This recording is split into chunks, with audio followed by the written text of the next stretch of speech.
In this video, we are going to learn the most common types of information systems used in different levels of an organization. They are the Transaction Processing System, or TPS, Management Information System, or MIS, and Decision Support System, or DSS. Although these systems are commonly discussed separately, they are often integrated in one product and delivered by the same software package. Let's begin discussing TPS. It is an organized collection of people, procedures, software, databases, and devices used to perform and record business transactions.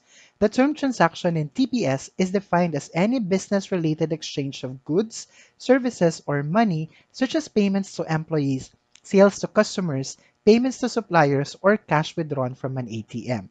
These systems serve the organization's operational level. This level is composed of employees who are at the bottom level of the organization's hierarchy.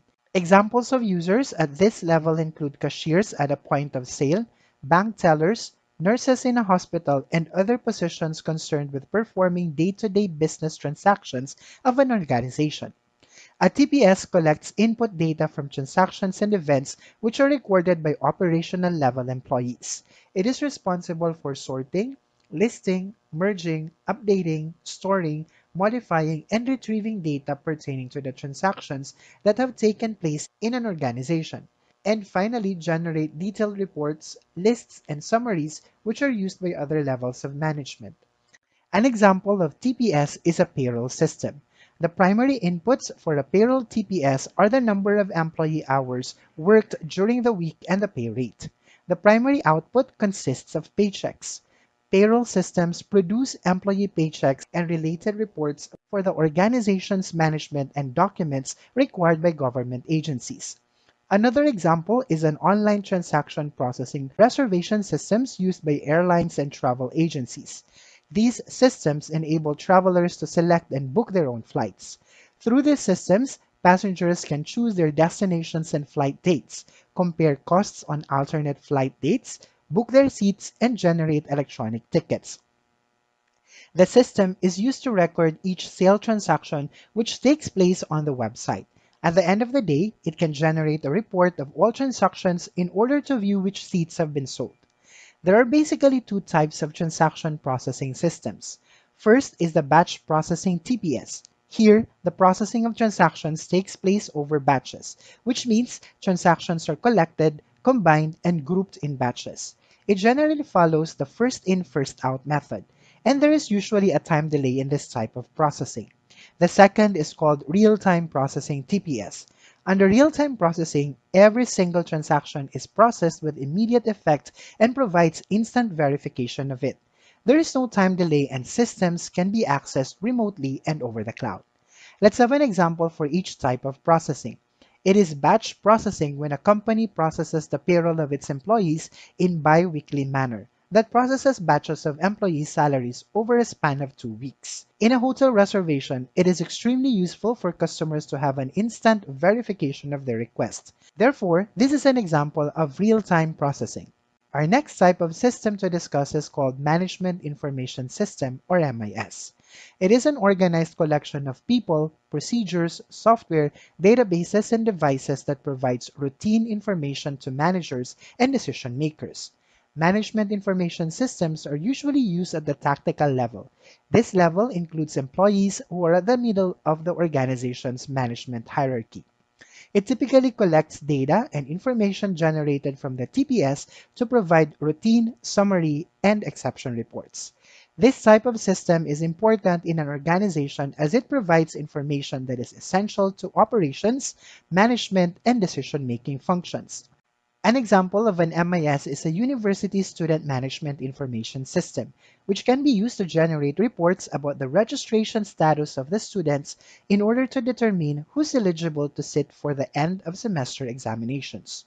We now know that a TPS records data and generates detailed reports, while an MIS can consolidate those data and information to generate routine, summary, and exception reports.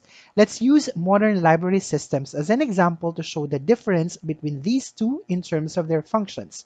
The TPS in library systems is used by library patrons to locate books, used by librarians to manage transactions as books are checked in and out.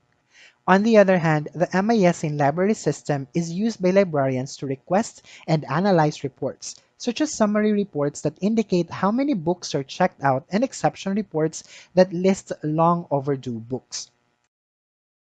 TPS and MIS are still being used today, but increasingly, companies are experiencing information silos. An isolated information system that is not easily capable of exchanging information with other information systems is called information silo. The silo mentality is a way of thinking that occurs when groups of people do not share information, goals, tools, priorities, and processes with other departments. With this, more organizations have begun turning to enterprise resource planning or ERP systems. An enterprise resource planning system is a set of integrated programs that manages the vital business operations for an entire organization. It can replace many applications with one unified set of programs, making the system easier to use and more effective. It is used to support organizations' routine business processes, maintain records about those processes, and provide extensive reporting and data analysis capabilities. These systems use a database of key operational and planning data that can be shared by all employees across all organizational units and, when appropriate, with customers and suppliers. Last, but definitely not the least type of information system that we will talk about is called Decision Support System or DSS. It is an organized collection of people, procedures, software, databases, and devices that support problem-specific decision making. Decision support systems use input from internal systems, which are the TPS and MIS, and external systems. They are commonly used by senior management to make non-routine decisions and to provide solutions to problems that are unique and change frequently. An example of DSS is a bank loan management system. It is used to verify the credit of the loan applicant and predict the likelihood of the loan being recovered. The focus of a DSS is on making effective decisions. To differentiate it from MIS, remember that MIS helps an organization do things right, while a DSS helps a manager do the right thing. Let's use Subway, an American fast food restaurant franchise that primarily sells submarine sandwiches, salads, and beverages, to see the importance of DSS in a business. Subway uses a DSS to evaluate various initiatives such as implementing bundle meal offers and price promotions. The DSS is able to predict what impact the initiative will have on revenues, profits, and market share. It can also help to design a rollout program that maximizes returns. In addition to DSS for managers, other systems use the same approach to support executives, which is called Executive Support Systems, or ESS.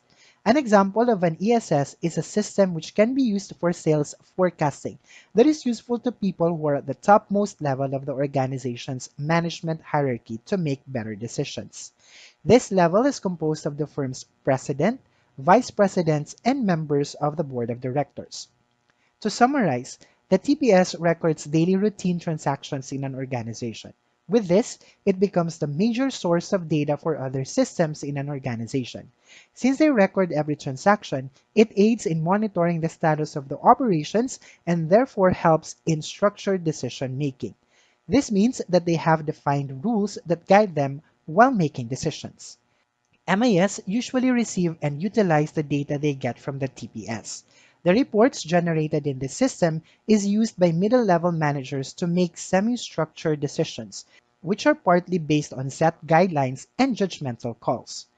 DSS is a major recipient of data from the lower-level systems, which is